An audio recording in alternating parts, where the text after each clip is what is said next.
मंच पर विराजमान मंत्री परिषद के मेरे सभी साथी,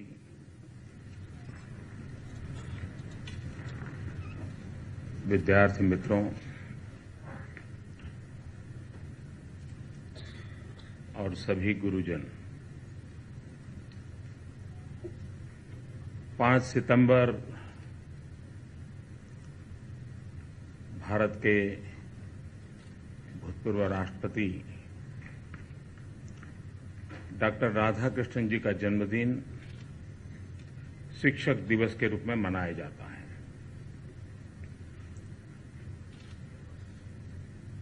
लेकिन कल कृष्ण का भी जन्मदिन आ गया और राधा कृष्ण का भी जन्मदिन आ गया।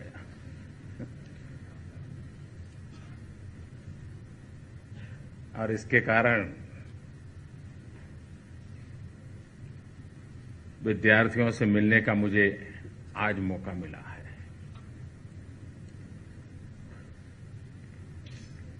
कभी कभी लोगों को लगता है कि शिक्षक दिवस पर विद्यार्थियों से क्यों समय बिताते हो।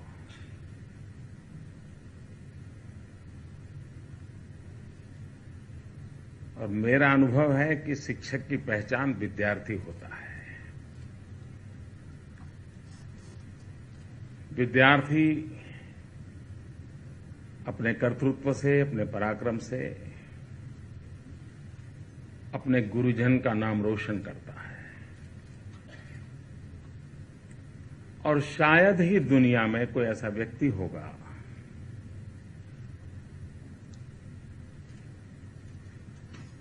जो इस बात को स्वीकार न करता हो कि उसके जीवन को बनाने में उसकी माता का और उसके शिक्षक का योगदान न हो। हर व्यक्ति के जीवन में कितने ही आप बायोग्राफी, ऑटोबायोग्राफी पढ़ लें, इस बात का जिक्र आता है। मां जन्म देती है, गुरु जीवन देता है।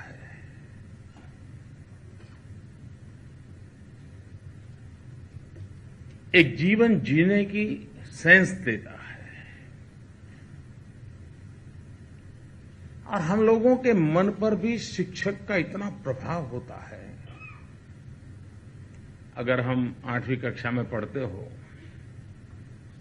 और एक आध हमारे टीचर ने कह दिया हो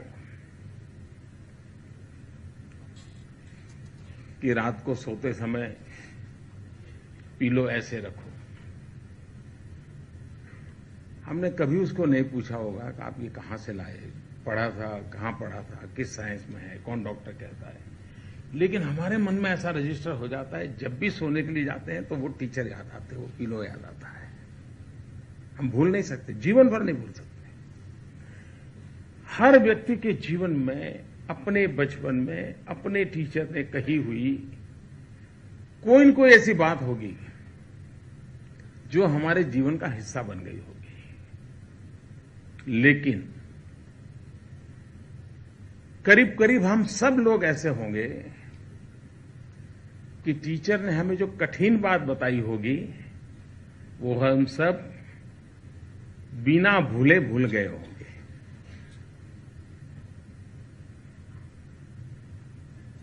और इसलिए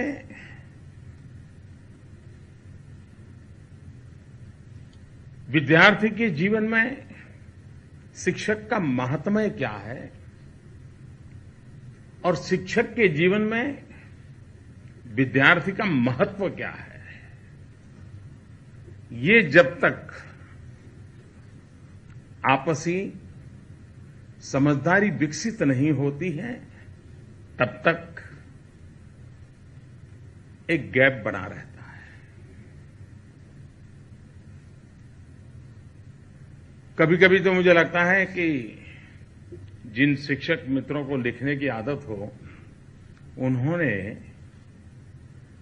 अपने जीवन काल के यादगार विद्यार्थियों के जीवन पर कुछ लिखना चाहिए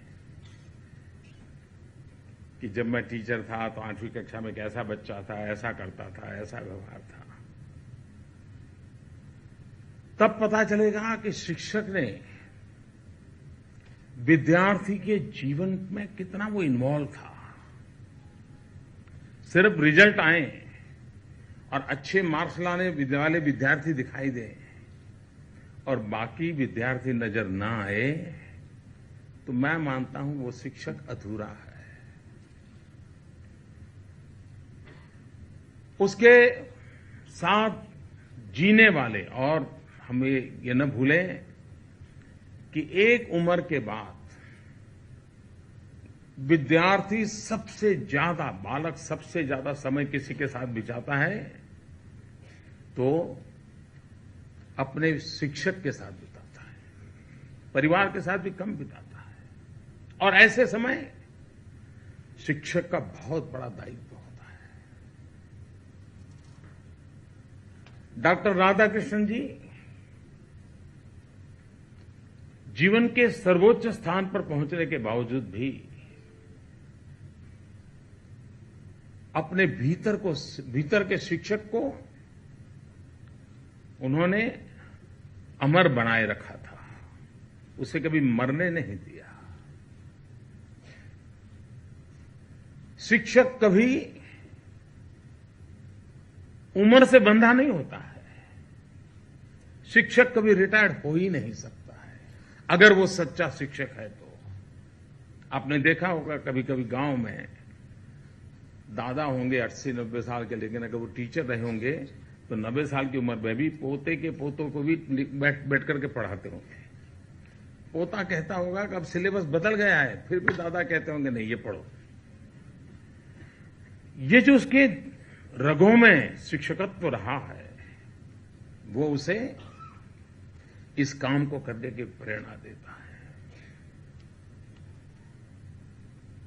हम लोगों को, हम में से बहुत लोग हैं और विद्यार्थी मित्र तो सभी हैं जिनको डॉक्टर राधाकृष्णन जी के जमाने में जीने का अवसर नहीं मिला।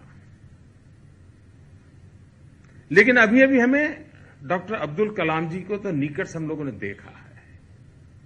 वे भी भारत के राष्ट्रपति थे और बच्चों को बहुत प्यार करते थे और यानी सचमुच में उनका वो पैशन था। उनको किसी ने पूछा था एक बार कि आप क्या चाहेंगे, लोग आपको कैसे याद रखें? तो डॉक्टर अब्दुल कलाम जी ने कहा कि लोग मुझे अगर याद रखना है तो टीचर के रूप में याद रखें।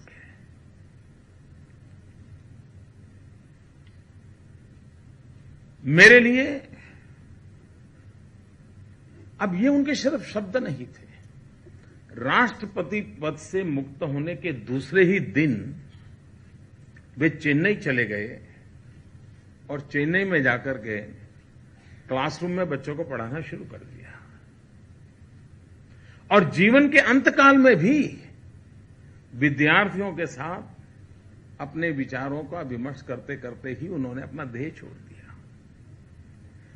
यानी ये भीतर शिक्षक के प्रति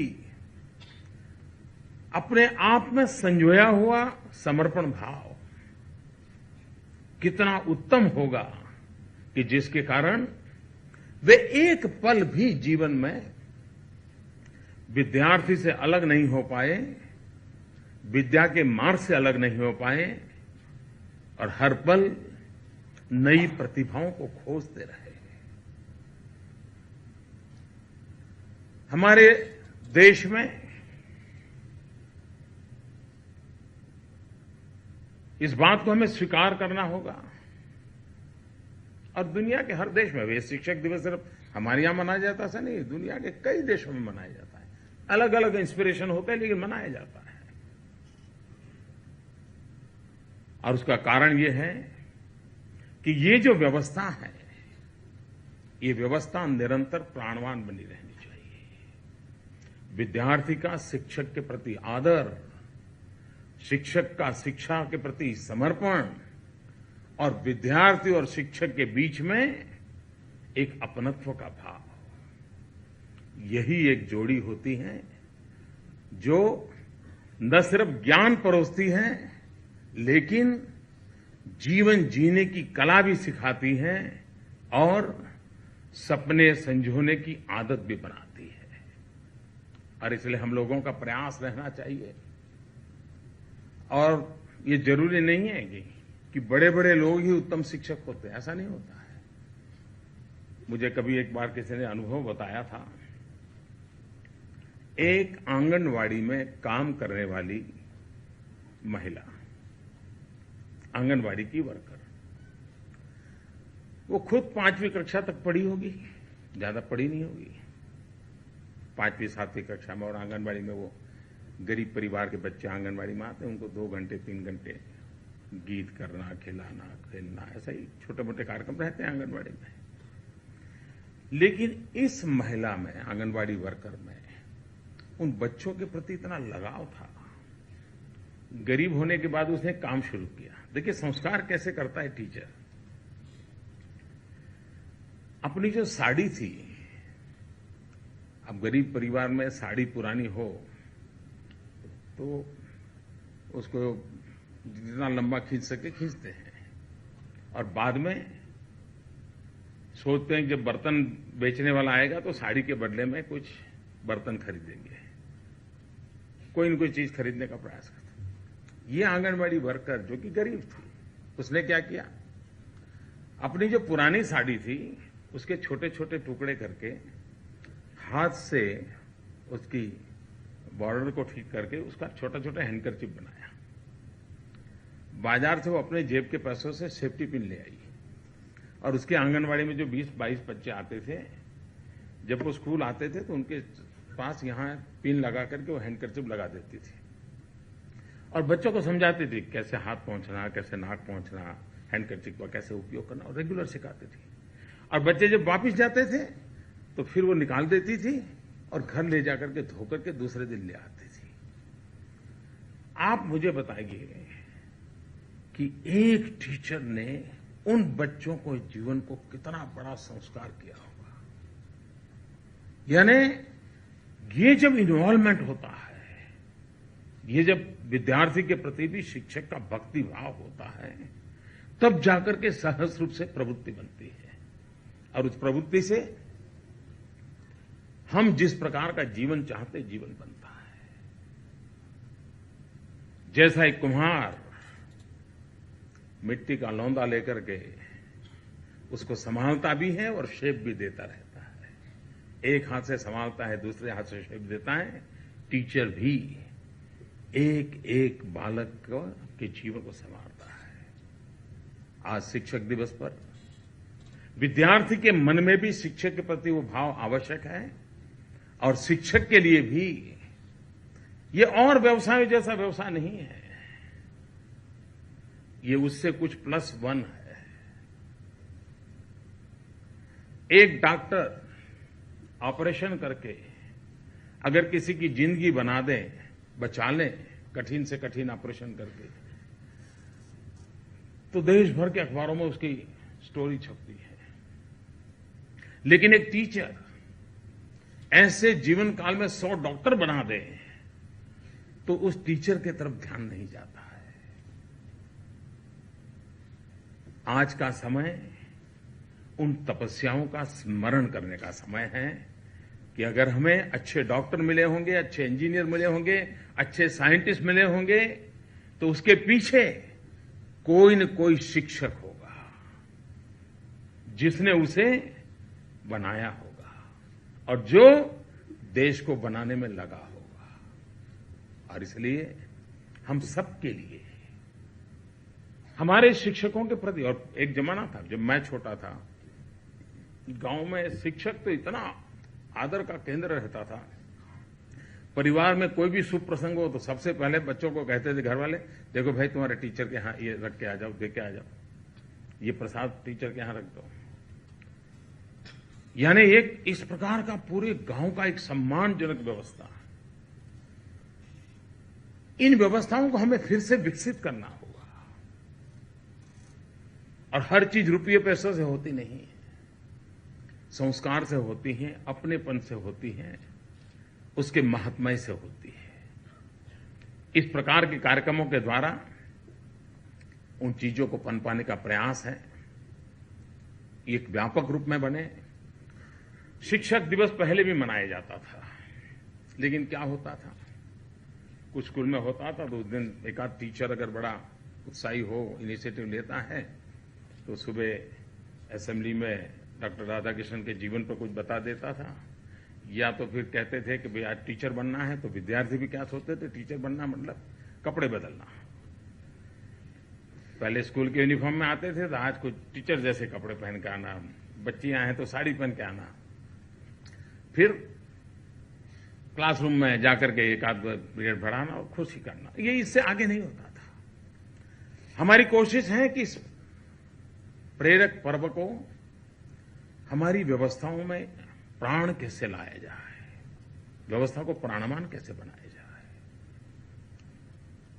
इसका महत्व कैसे बढ़ाया जाए, और इसी के लिए कोशिश कर रहे हैं। मेरे लिए खुशी की बात है कि मुझे विद्यार्थियों के साथ गप्पा गोष्ठी करने का अवसर मिल जाता है, क्योंकि बालक मन जितना हमको सिखाता है उतना शायद कोई नहीं सिखा पाता। बालक का जो ऑब्जर्वेशन होता है वो सही होता है, यानी एक प्रकार से घटनाओं का सही दर्पण कहीं है तो बालक उस घटना को किस नजरिए से देखता है वो उसका सही दर्पण होता है। और उस देश भर के इन बालकों से आज मुझे बात करने का अवसर मिला है, मैं विभाग का आभारी हूं। आज यहां 2 और काम हुए, एक डॉक्टर राधाकृष्णन जी का 125 रुपये का एक कॉइन, एक 10 रुपये का कॉइन, इसको भारत सरकार के वित्त मंत्रालय ने आज इसको देश के सामने रखा है। और दूसरा एक कला उत्सव की वेबसाइट का भी लॉन्चिंग हुआ। हमारे देश में कॉलेज के स्टूडेंट के लिए तो यूथ फेस्टिवल होता है, लेकिन अब वक्त बदल चुका है।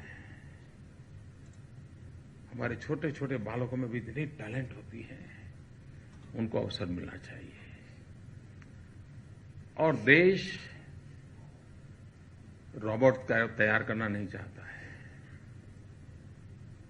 हम कितने ही पढ़े लिखे क्यों न हो, हमें कितना ही ज्ञान इंजीनियरिंग का, टेक्नोलॉजी का क्यों न हो, लेकिन हमें रोबोट बनने से बचना है। हमारे भीतर संवेदनाएं हो,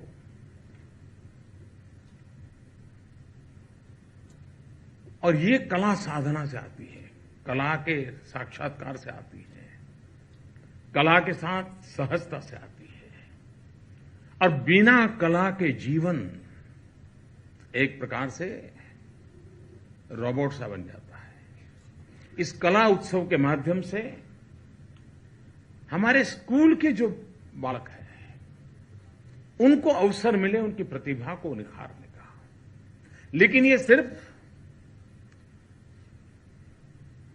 नाट्य नृत्य का कार्यक्रम नहीं है, इसके अंदर एक कल्पना है कि कोई न कोई एक थीम हो। जैसे मान लीजिए हम एक बार थीम तय करेंगे, भाई बेटी बचाओ बेटी पढ़ाओ, तो उस कला उत्सव में जितने ड्रामा आएंगे उसी विषय पर आने चाहिए, गीत आए तो उसी विषय पर आने चाहिए, नृत्य आए तो उसी विषय पर आने चाहिए।